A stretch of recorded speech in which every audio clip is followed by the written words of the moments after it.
Everybody close your eyes and relax. Relax for a while. Calm your body and relax your body.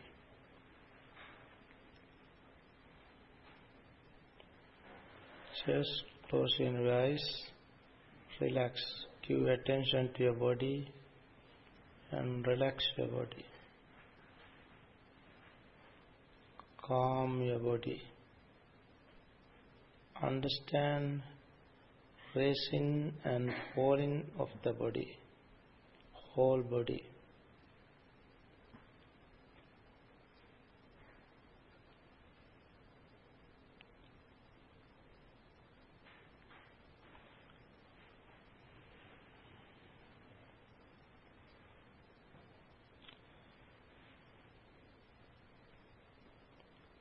Now give your full attention and listen. Listen attentively. Virupake me mettam mettam irapate me Chabya putte me mettam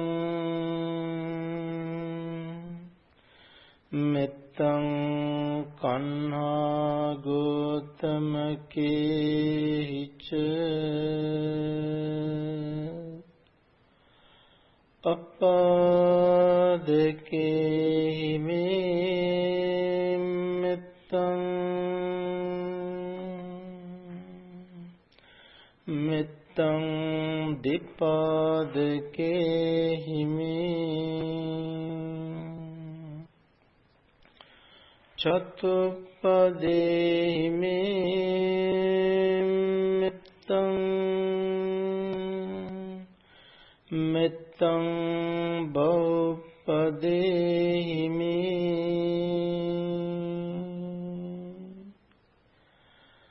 mamang padako hinse mamang hinse dipadako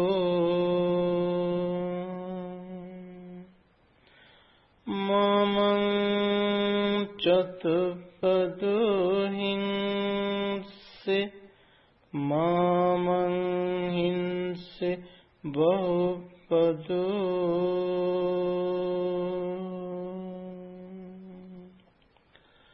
sabbe satta sabbe pana sabbe bhuta ca kevala sabbe bhadrani passantu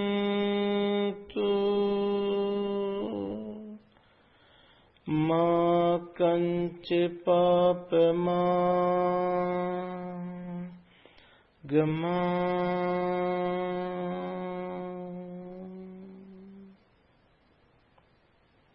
Now open your eyes.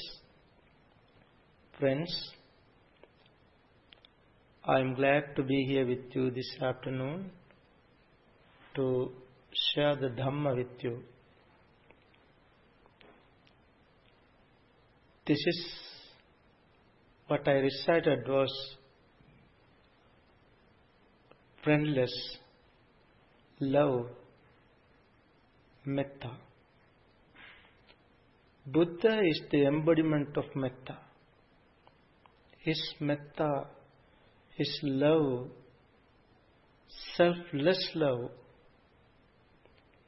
immeasurable, unfathomable. In comparison to us, our love, our metta is only a little drop, where Buddha's is the ocean. Today, for this Dhamma talk, our topic is metta, love. First, let's understand why the Buddha wanted to utter the stanza which I recited rhythmically. In the first days of the Sasana, Buddha's dispensation, there was once, while the Buddha was living in the monastery called Savatthi, a certain monk was bitten by a snake. Then a group of monks went to the Buddha and they informed this to the Buddha.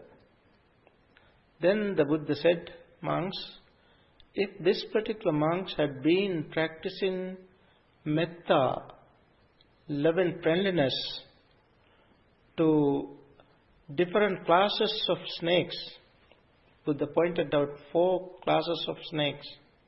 If he had been practicing metta for these different beings, he would not have died in this manner, the Buddha said. Where the Buddha taught how to extend metta, how to extend love and friendliness to different classes, all beings in the world.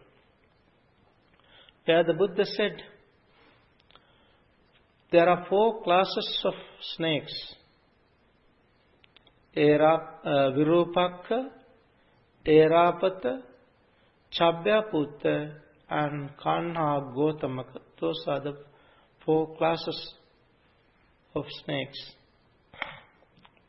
Buddha said, Virupakke hime mettang. That is how one has to extend metta. May my metta be with Virupakka, that particular class of snake. May my metta be with them. Virupakke hime mettang. Then mettang erapate hime. May my metta be with that group. Erapatha, the second group. Mettang erapate hime. Then Chabya putte hime mettang. May my metta be with the group Chabya putta. Then mettang kanha gotamake cha. May my metta be with that group, that class called kanha gotamaka.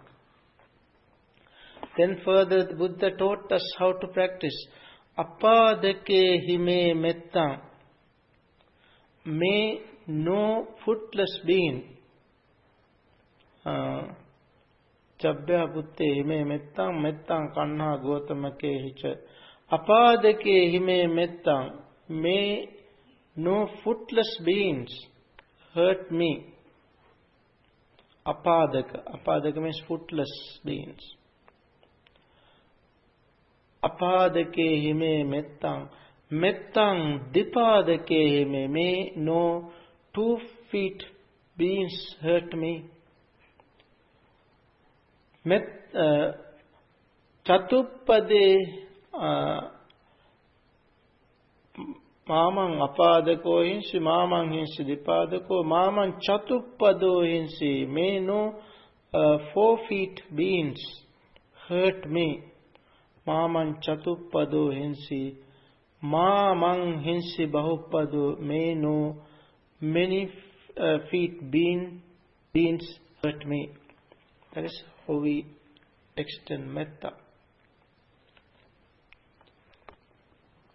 Mamang bahuppade hime. Chatuppade hime mettang. Mettang bahuppade. Now when we extend metta to beings, footless beings. May all footless beings receive my metta. And then 2 feet beings, then 4 feet beings, and many feet beings. In this manner, Buddha taught us how to extend metta to all these beings.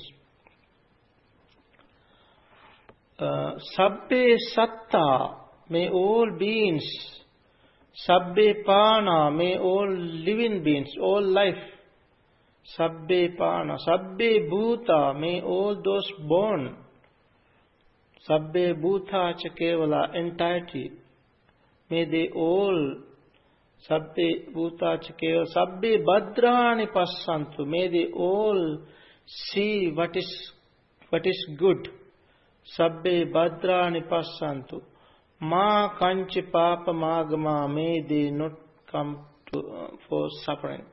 May no suffering be with them. Like that, we extend metta to all beings. Friends, this is how the Buddha taught us to extend metta, how to extend metta. Now, metta, first of all, we have to understand what metta is. Metta is a mental state. This mental state is inculcated in our mind. We have to develop this metta. We have to develop this mental state. That is, by generating metta and developing metta, extending metta to all beings, we can develop this consciousness, this sort of mental state. Metta is goodwill. It is selfless love. Metta and karuna, there are two different terms. Sometimes people misunderstand and they use differently. They use without understanding the clear meaning. Metta means loving friendliness. Even it is not loving kindness.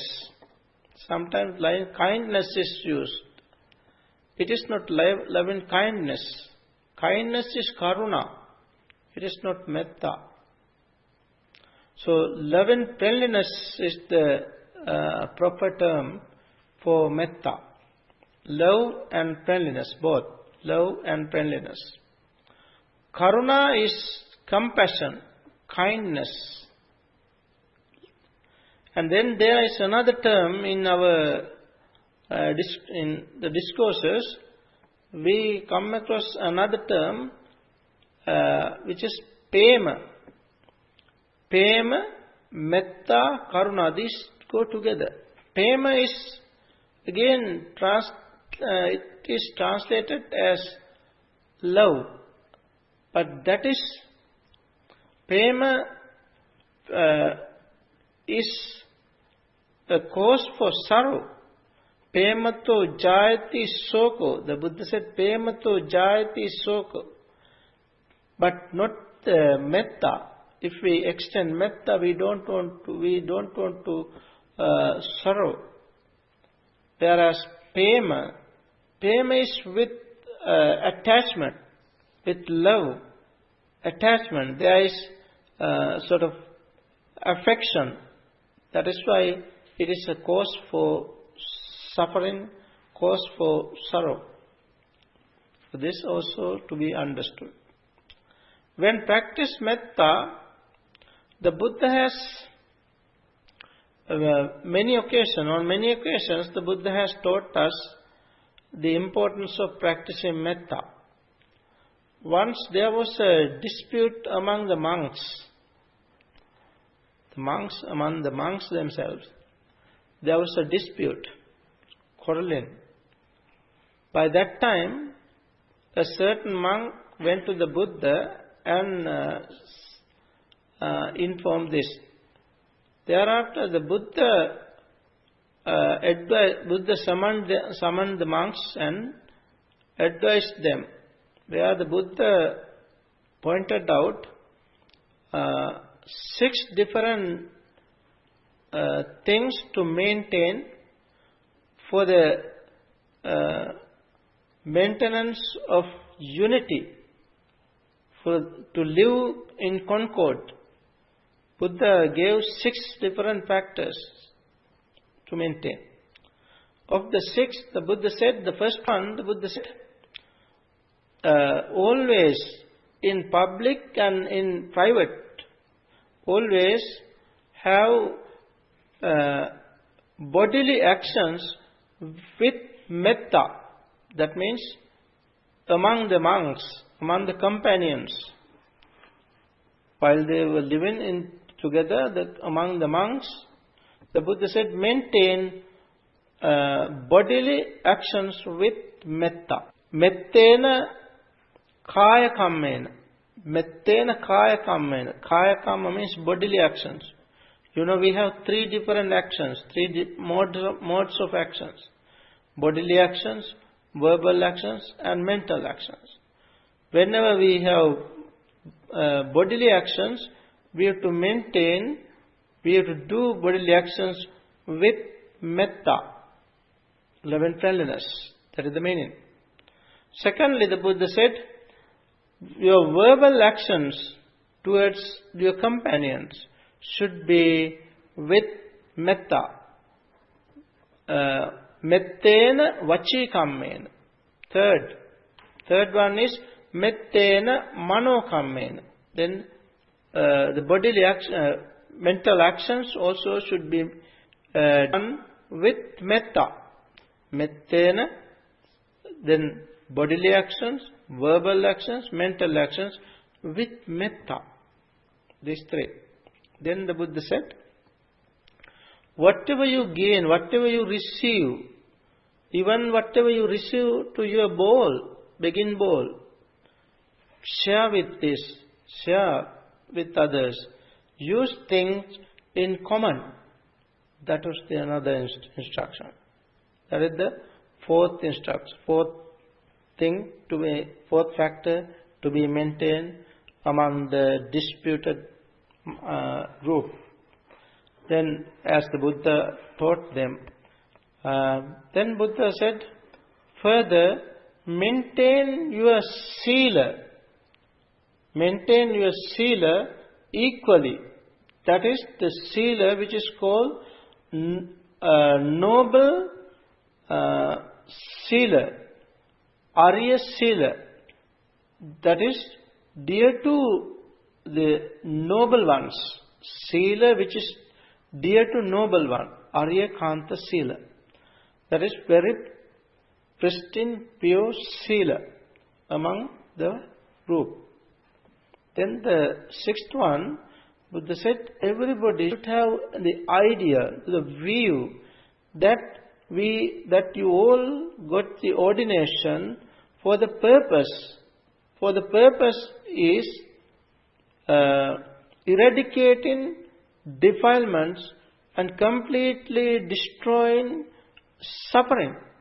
That is the purpose.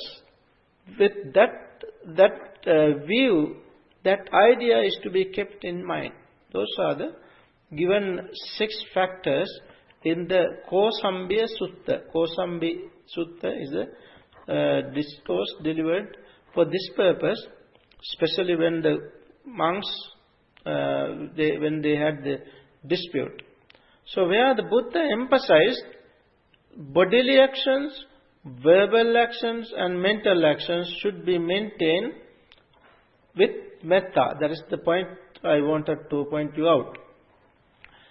Another occasion, once the Buddha, while he was going for alms, he saw a young man.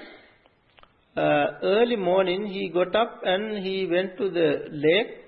He jumped into the lake and then he came out with wet cloth, wet hair. He started to prostrate to different directions. Buddha, as the Buddha passed the place, Buddha saw this in India. Then Buddha wanted to question him. So Buddha asked, friend, why you do this? Then he said, this is how my father, just before he passed away, he told me to do this. He told me to respect 6 directions. Respect on a 6 direction. That is what my father's last word. So I do this. Then the Buddha said, well, this is not the way that we in the dispensation, means the Buddha's dispensation. This is not the way that we do. We respect the 6 directions. Then he wanted to know how to respect 6 directions. So that person asked the Buddha how to respect the 6 directions. Yeah, the Buddha said, the east is the parents. East means parents. North means teachers. And west means husband and wife. And then north means friends. Up means contemplative ones. The Brahmins and Shamanas. And then lower is the slaves or servicemen. In this manner, Buddha pointed out it differently. Where Buddha taught him further some relationship. The whole society was divided into 12 in this manner, and Buddha pointed out their own responsibilities and duties. So these duties are to be fulfilled by each other so that the whole society will be a prosperous society. The Buddha gave this particular discourse, where the Buddha pointed out our duties as monks and lay persons. You know, these are different groups like parents and children, teachers and students, husband and wife. When we take this individually, each and everybody has our own responsibilities, own duties to be fulfilled. So, where the Buddha talk about the duties of monks and laypersons, where the Buddha pointed out the layperson's duties. I think it is also good for you to know your duties. Your duties means, the Buddha said, mettena kaya kammena. When you fulfill your duties towards monastic, first thing, mettena kaya kammena. Your actions, bodily actions, should be with metta. Mettena kaya kammena. Whatever the actions you are doing towards the monastic, bodily actions, means suppose you offer something, you do some sort of helping, you give hands like that, with metta. That is the meaning. Mettena kaya kammena. Then second one is mettena vachi kammena. Mettena vachi kammena means when you talk with the monastic, you to talk with metta, love and friendliness. Mettena vachi kammena. Then mettena mano kammena. Third one is mettena mano kammena. When you think of the monastic, again with metta. These 3. Then the Buddha gave 2 more things. Anavata dvarataya. Buddha said anavata dvarataya means when the monks, the monastic monks or nuns visit you, your doors should be kept open, not closing. When you see the monks, you don't close the doors. That means your door is open for monks or nuns. That is another duty to be fulfilled by lay persons. And the last one is offering the 4 requisites for the monastic. Those are 5 different factors to be fulfilled by lay persons towards monastic. Then the Buddha, in reciprocations, Buddha gave 6, not only 5, 6 different factors to be fulfilled by monastic for the laypersons. What are those 6? The Buddha said the first thing that the monks, the monastics should do is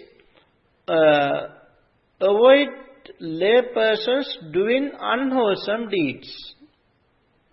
When laypersons are doing unwholesome deeds, we have the right to do that. We, as the monastic, it is our sort of right to correct them, to tell them that it is wrong when you do unwholesome deeds.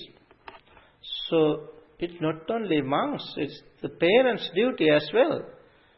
The Buddha pointed out parents should do this towards their children.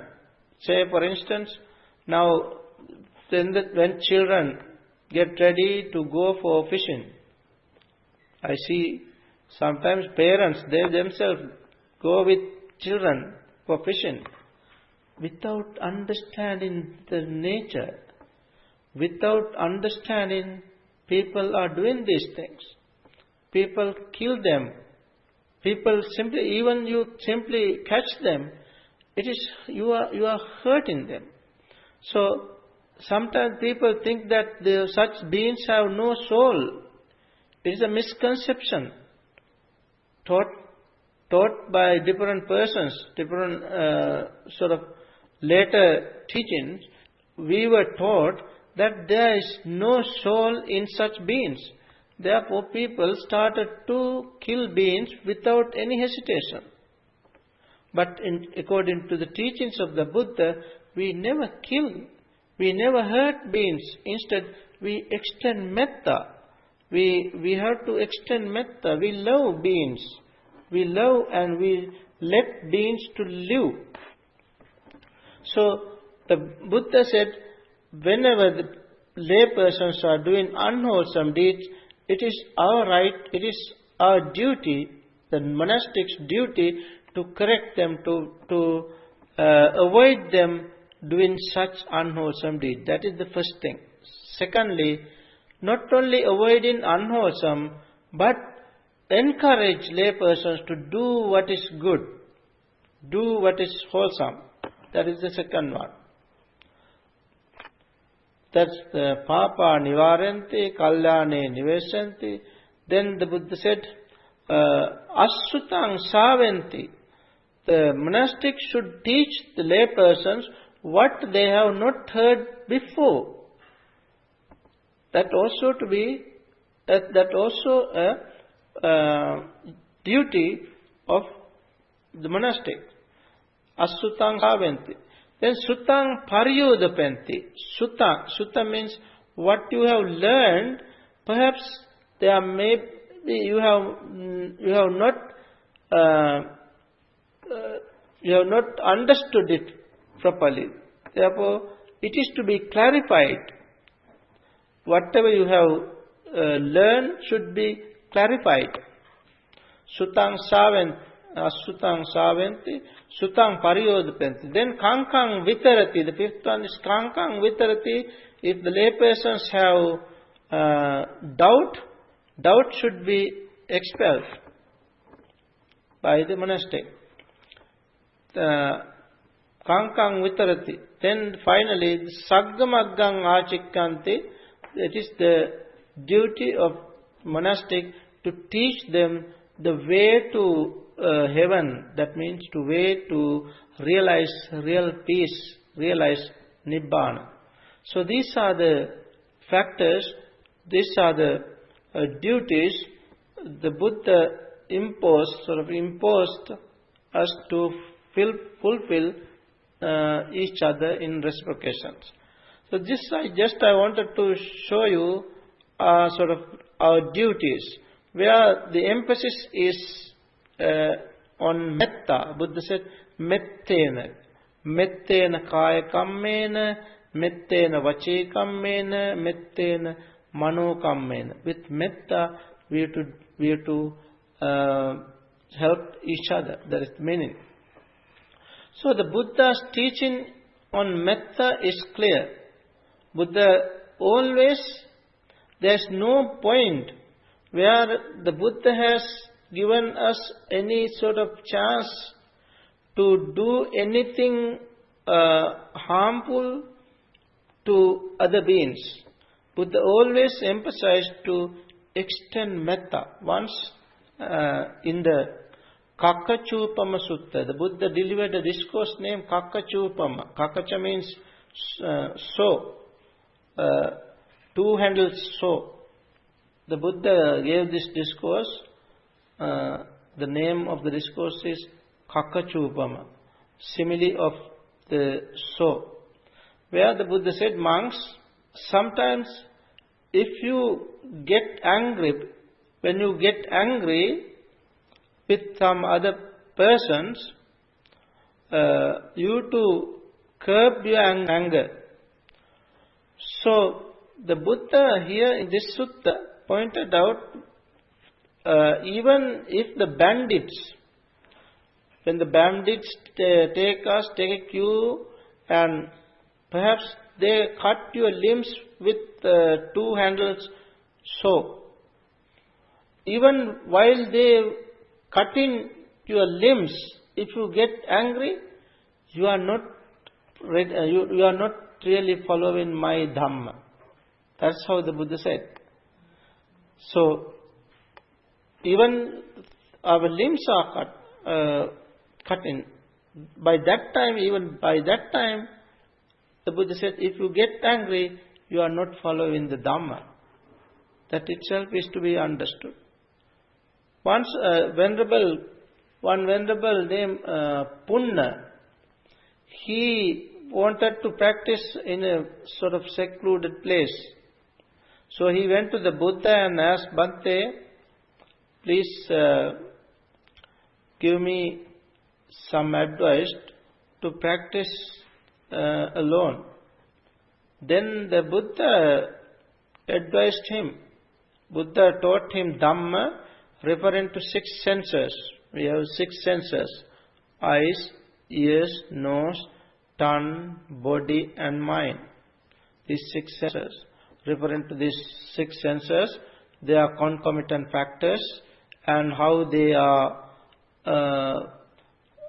to be seen, these different factors, as impermanent, unsatisfactory, without a self. That is how one has to see these things, these 6 senses. Buddha gave these instructions, and finally the Buddha asked him, now where do you want to go to practice? Then he said, Bhante, I am going to practice in the place called Sunaparanta. Sunaparanta is a far distance place. In the present time, it is in the Middle East. So he wanted to go to that place. Then Buddha asked, do you really want to go there to practice? Do you really want to go there to practice? Then he said, yes, Bhante. But the people in that place are quite fierce. They are tough, rough people. So they might blame you, they might abuse you like that. They might do something to you, like abusing. Then what will you do? The Buddha asked. Then this monk said, Bhante, if they abused me, if they sort of blamed me, scolded me, then I think, Bhante, these people are very nice. They simply blamed me. They abused me. They did not to hit me. They did not hit me. Simply they abused me. Therefore, they are nice people. They are good people. That is how I think. Then Buddha said, suppose then they would hit you, then Bhante, I think they are very nice people. They did not use any stick to hit me. Then if they use sticks to give you blow, then Bhante, I would think they are nice people. because they did not use any weapon to hit me. Therefore, they are nice people. Then Buddha asked, suppose if they use a weapon to hit you, then I think, Bhante, it is good. These people are very nice people. Though they use weapons, they did not hurt me. They did not kill me. Then the Buddha asked, suppose they would kill you, they would going to kill you, then what would you do? Then Bhante, I would think that some monks, they get knife themselves to cut their neck. But in this case, I don't want to use any knife, but they help me in this manner. So therefore, I will be happy with that also. So when the Buddha then said, it is good that you can go there and practice. You have patience, you have metta, real metta. So that therefore the Buddha allowed him to go there and practice. He went to that place and he practiced. Eventually, he attained arahanthood, arahantship. So friends, in this manner, you see, Buddha emphasized the importance of practicing metta. Metta is the antidote of hatred. Hatred, the Buddha said, in the Dhammapada, Buddha said, Nahi verena verani sammanti de kudachana averena cha sammanti esa dhammo sanantano. In the world, there is an eternal truth. The Buddha said, there is an eternal truth. What is the truth? Nahi verena verani. By hatred is never appeased by hatred. Hatred is never ceased by hatred. That is the eternal truth.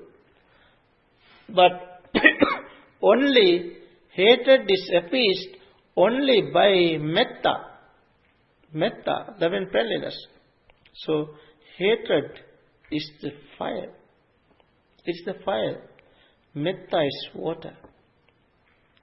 Metta is to be, therefore, metta is to be understood and metta is to be practiced. In the Dhammapada itself, the Buddha said, if one harbors thought like he abused me, he cheated me, he beat me, he defeated me, he robbed me like that, if one harbors such thoughts, their hatred never appeased. If one does not harbor such thought, then their hatred is appeased. Hatred is ceased. This is how the Buddha taught. Once Venerable Sariputta pointed out how to how to remove hatred, anger. When we have anger towards a person, how to remove this anger. For this purpose, Venerable Sariputta said, there are people, their bodily actions are impure. In society, there are people, their bodily actions are impure, but their verbal actions is good. Verbal actions are good. So, such persons, when we see such persons, we have to understand that there is something good. That something good is to be seen. And with that, we can reduce, we can remove our hatred, our anger. And then secondly, he said, there are people, their bodily actions are good, but verbal actions are impure. Verbal actions are not good. Such people are to be seen as good people. And with that we can reduce, we can subdue our hatred. Then Venerable Sariputta said, there are some people, their bodily actions are impure, their mental action, their verbal actions are impure, but their mental clarity, calmness is good. They have the idea to practice. Such people are good. In such a case, we have to, again we can think of that way and reduce our anger. Again he said, there are people, their mental actions are not good actions, bodily actions, verbal actions, mental actions. All three not pure, impure, all are impure. Though you can think of them as just you see a sort of a homeless person or a person on the way out, but still you need to help him. Just like that, when you think of such a person, again you can curb, you can reduce your anger. And finally, the Venerable Sariputta said, there are people, their bodily actions are good, verbal actions are good, mental actions are good. Then they themselves can be thought of, and then we can reduce our anger. So such a way we can think of anger. When we have anger, we can think anger antidotes. That is the point. Whenever we have anger, whenever we have resentment, anger, hatred, jealousy, the antidote is metta. Metta is the real remedy for the malady of anger. So when we practice metta, we can develop metta and extend metta to all beings in the world. The Buddha said there are 11 benefits of practicing metta. There are 11 benefits. What are the 11 benefits? Buddha said, Sukhang Supati. When you sleep, you can sleep well. If you practice metta as the meditation, you can sleep well. Sukhang Supati. Secondly, Sukhang Pati Bujjati. You can wake up well. Sukhang Pati Bujjati. Then na papatang supinam passati, then you don't have nightmare, bad dreams. Na papakang supinam passati. Manussanang piyo hoti, then you will become a pleasant person to humans. Amanussanang piyo hoti, you will become a pleasant person to amanussa, means non-humans. Amanussanam piyoti. Devata rakkanti, the deities protect you. Deities protect you. Devata rakkanti. Nasa aggiva visangva sattangva kamati. You will not be hurt with fire, weapon or poisons. Nasa visangva sattangva kamati. Tuatan chittang samadhyati, quickly you can come to concentration. Concentration, your mind. You can concentrate quickly. Tuatan chittang samadhi. Then mukha vanno vippasidati, your face will be pleasant. Asammulho kalang karoti, at the end of life, you can pass, you can close your eyes without confusion. Asammullo kalang karoti. Then finally, if not attain Nibbana here, you will be born in the Brahma realm. Those are 11 benefits of practicing metta. Metta, when we practice metta, Buddha said, if you practice metta even during the time of snapping of two fingers, that itself is a great meritorious deed. Once while the Buddha was going somewhere with a group of monks, they all saw a heap of fire, ember, glowing. Seeing this, the Buddha stopped there and questioned the monks. Monks, can you eat this ember, this fire? Can you eat this? Then the monks said, no, how can we eat like that? How can we eat this fire, this ember, glowing? Huh? So the Buddha said, like that.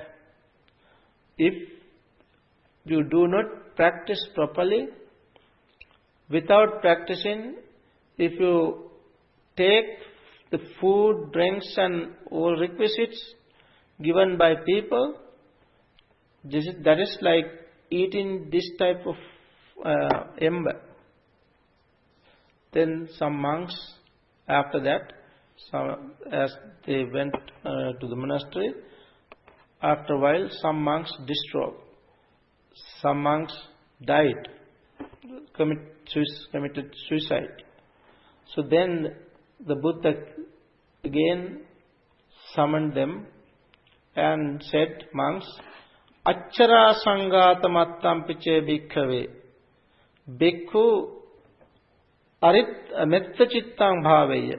Monks, if a bhikkhu practices metta even during the time of snapping of the two fingers, like this much time, metta, Buddha said, you are deserve to receive food, drinks and other things from the lay persons. You are deserved because of metta. Again, on another occasion the Buddha said, suppose there are two persons. One person is practicing dana. He is giving 100 pots, big pot jars, 100 jars for breakfast. Then 100 for lunch. Then 100 for dinner. He is giving dana. There's another person, he is meditating only for a few minutes. Buddha said, I appreciate not the person who is giving 300 jars for day, but the person who is practicing metta only for a second. I appreciate that person. In this manner, the Buddha appreciated practicing metta. So metta, when practice metta, that itself is the path.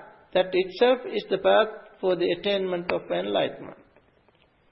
According to the discourses, however much we practice metta, if we do not switch metta to vipassana, we cannot attain enlightenment.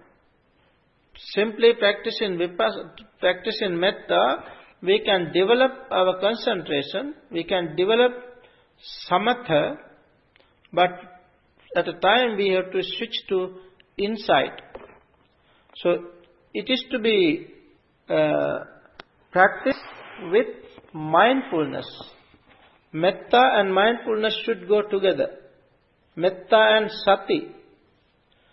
However much we practice sati, if we have no metta, again we cannot curb, we cannot destroy our hatred. So therefore the Buddha's instruction is practice both together, metta and sati. This is given in the suttas. There is a particular discourse in the Majjhima Nikaya, Venerable Ananda gave a sutta, where he pointed out metta as a factor for the attainment of enlightenment. He pointed out 11 methods to attain enlightenment. In that particular discourse, he said 11 methods are like practicing, developing first 4 jhanas. First jhana, when you practice first jhana, you can switch to insight and attain enlightenment. Second jhana, switch to insight, practice, switch to insight, then attain enlightenment. Then the third jhana, switch to insight, then attain enlightenment. Fourth jhana, switch to insight, attain enlightenment. Then he pointed out, practice, develop metta and switch to insight, attain enlightenment. Then practice, develop karuna, compassion, and then switch to insight and attain enlightenment. Then mudita is appreciative joy. Practice, develop, switch to insight, attain enlightenment. Upekha, equanimity. Practice, develop, switch to insight, attain enlightenment. Then he pointed out, practice, develop infinite of space and then switch to insight. Then practice, develop infinite of consciousness, switch to insight and attain enlightenment. And finally, practice, develop nothingness and switch to insight, attain enlightenment. Like that. 11 ways to attain enlightenment. Where metta is very clearly said, metta is one of the methods to practice, develop and switch to insight. So, in the Metta Sutta, Karaniya Metta Sutta, which we recite every day, Karaniya Metta Sutta, Buddha said how to maintain, how to develop, how to maintain this consciousness, metta consciousness with mindfulness. Buddha said, etang sating aditteya. This sati means mindfulness. This sati, what is this sati? This sati means metta sati. Sati with metta, twisted, sati with metta, tandem should be maintained. Mata yata niyam puttang ayusa eka puttang anurakkeda. Buddha said, as the mother would treat her son, we have to understand our metta and we have to maintain metta as the mother protects her only child. We have to protect that consciousness, metta consciousness. When practice metta, there is no particular time whether we go somewhere. Gacchantang, while we go somewhere, or while we stand, while we sit, while we recline. No particular time we can practice and develop. Tittang charang nisinnova sayanova yava tassa vigada middo. Yava tassa vigada middo. As long as we are awake, we have to practice metta. When practice this metta, Brahma metang viharang idang au. This metta, practice in metta is called Brahma metang viharam. Brahma viharam means noble living. It is the noble living. Metta, practicing metta is the noble living. Etang sating aditteya brahmametang viharang idang ahu. Dittincha anupagamma. As a result of practicing metta in such a way, together with mindfulness, nahi jatu gabbasayang. You are not going to come back to a mother's womb. Nahi jatu gabbasayang. Brahmametang viharang idang ahu. Then nahi jatu gabbasayang means you do not come back to a mother's womb to be born. That means you can cut off sansaric life. You can attain enlightenment.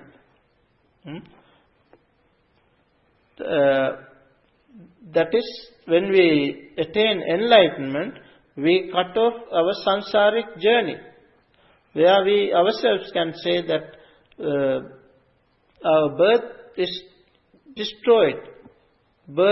No more birth for me. No more birth.